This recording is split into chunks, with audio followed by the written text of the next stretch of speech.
The numbers are in for the March market recap, and I am dying to share this information with you guys because it is a drastic shift from what we saw at the closeout of February. I'm also going to give you my analysis of what these mean for buyers and sellers at the end of this video, so make sure that you stay tuned all the way to the end so that you don't miss out on that. At the closeout of March, the median sales price hardly shifted from February, but it did increase by 1.5%, landing at $520K.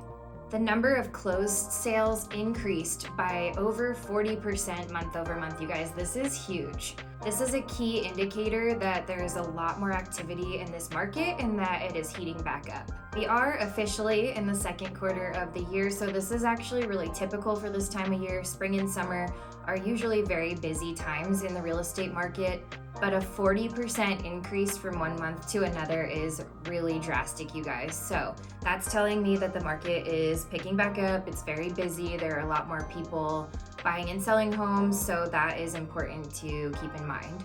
Another major indicator of the market shifting into a hotter market is a decrease of more than 40% in median days to contract. We went from 32 days in February to only 19 days in the closeout of March. This is really significant, and it's indicative that homes are sitting on the market for a lot less time before they are getting an offer accepted.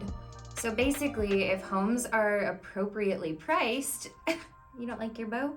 If homes are appropriately priced, then they are selling in less than a month. Of course, there are a lot of variables within that. We know that, the downtown high rises, if we're looking at like the Montage, Palladio, etc., or like the luxury level price tags in our market, those have different metrics that are kind of unique, but sorry you guys, Lucy needed a break. She is a little camera shy, but she's getting used to it. We had to put our dog of 13 years down last week. She was a pit boxer, and I had her for so long before I had kids or any of that.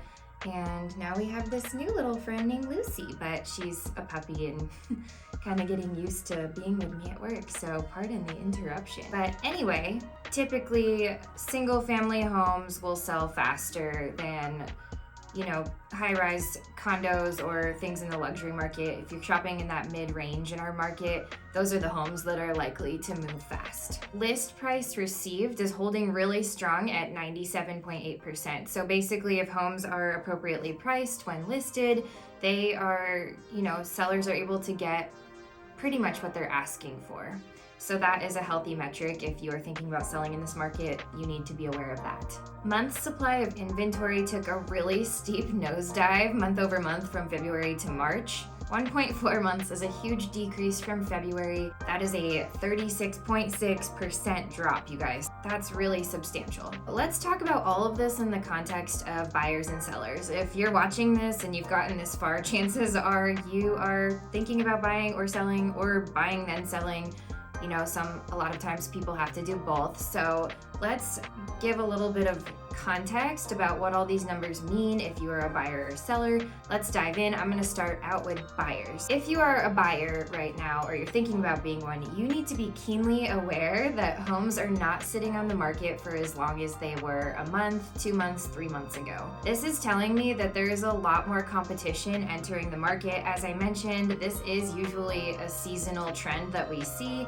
I also chalk it up to the fact that rates, they were up, they came down a lot further than they are right now, and then they went back up, and now they're kind of settling. As of today, they are hovering right in that 6.3% range for a 30-year fixed. Of course, there are a lot of variables there. Your down payment amount, your debt to income ratio, and your credit score are all going to impact that, and of course, what kind of home you are looking to purchase.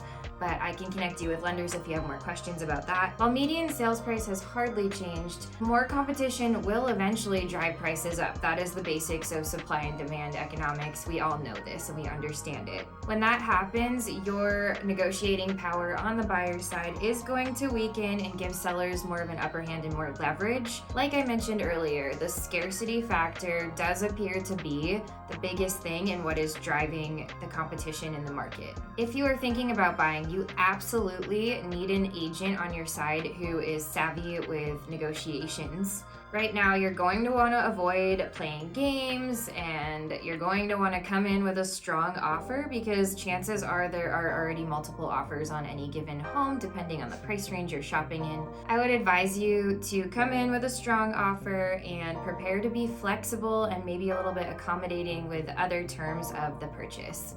And of course, always make sure that your agent is running numbers before you're submitting an offer, just to make sure that whatever the home is priced at is actually fair and reasonable and in line with what else is similar in your market. If you're thinking about selling a home, now is actually a really great time to do that. Lucy's back, you guys. The market activity is picking back up, and the inventory is still very limited. This means that the upper hand does appear to be shifting back into the favor of the selling side. Here's the thing though, you guys, if you're selling, you still have to be really sensitive about the interest rate as a factor, because this is one thing that could be a major obstacle for buyers.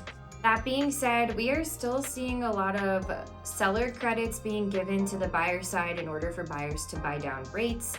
That is one way to creatively strategize your financing and make a deal work for both parties. Even with the scarcity and the increase of activity in our market, interest rates truly are what is keeping the pace of the market more balanced. If you want to sell your home, you need to consult with your agent about pricing strategy and make sure that they are doing a lot of research about the appropriate comps for your listing. So for example, you want to make sure that they're looking at pending sales in addition to what has recently been sold, because pending sales are going to tell you what's under contract right now. That may be a lot more relevant to the sale of your home than something that sold a few weeks ago, just because we are seeing those interest rates experience a lot of volatility. There's a lot of ups and downs, so you need to have someone who's watching them like a hawk who is listing your home. If you can be flexible with terms or allow some creative financing strategies on the buyer side, you can truly win yourself a great sale price in this market. If you have any questions with me, feel free to book a call with me. There's a link to do that in the description box below.